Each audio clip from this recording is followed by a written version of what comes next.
যশোরে কোটা সংস্কারের দাবিতে শহরের বিভিন্ন স্থানে বিক্ষোভ করেছে সাধারণ শিক্ষার্থীরা। মঙ্গলবার ১৬ জুলাই দুপুরে যশোর বিজ্ঞান ও প্রযুক্তি বিশ্ববিদ্যালয় জবিপ্রবি, সরকারি Michael Madhusudan college, M college, সরকারি city college, Jashore polytechnic college সহ বিভিন্ন শিক্ষা প্রতিষ্ঠানের শিক্ষার্থীরা কালেক্টরেট ভবনের সামনে জড়ো হয়। এ সময় তাদের উপর ছাত্রলীগের নেতাকর্মীরা হামলা চালায় বলে অভিযোগ করে আন্দোলনকারী শিক্ষার্থীরা। এর আগে বেলা ১১টার সময় যশোর শহরের দড়াটানা চত্বরে সাধারণ শিক্ষার্থীদের ব্যানারে সমাবেশ হয়। পরে একটি মিছিল ডিসি অফিসে গিয়ে জেলা প্রশাসকের কাছে কোটার বিপক্ষে স্মারকলিপি দেয়। এর কিছু সময় পরই কোটা বিরোধী শিক্ষার্থীরা জেলা প্রশাসকের কার্যালয় প্রাঙ্গণে আসেন। এ সময় ছাত্রলীগের কর্মীরা অতর্কিতে তাদের উপর হামলা চালায় বলে দাবি করেন সাধারণ শিক্ষার্থীরা। পরে পুলিশ এসে পরিস্থিতি নিয়ন্ত্রণে আনে।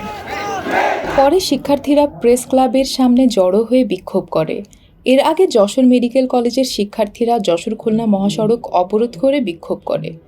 খুলনায় কোটা সংস্কার আন্দোলনকারীদের ওপর হামলার প্রতিবাদে বিক্ষোভ মিছিল ও খুলনা যশোর মহাসড়ক অবরোধ করেছে BL college, Haji Mohammad Mohsin college সহ বিভিন্ন কলেজের শিক্ষার্থীরা। মঙ্গলবার ১৬ জুলাই সকাল 10:30টায় শহরের বিভিন্ন সড়ক অবরোধ করে বিক্ষোভ মিছিল শুরু করে বিভিন্ন কলেজের শিক্ষার্থীরা। এতে সড়কে যানবাহন আটকা পড়ে দীর্ঘ যানজটের সৃষ্টি হয়েছে।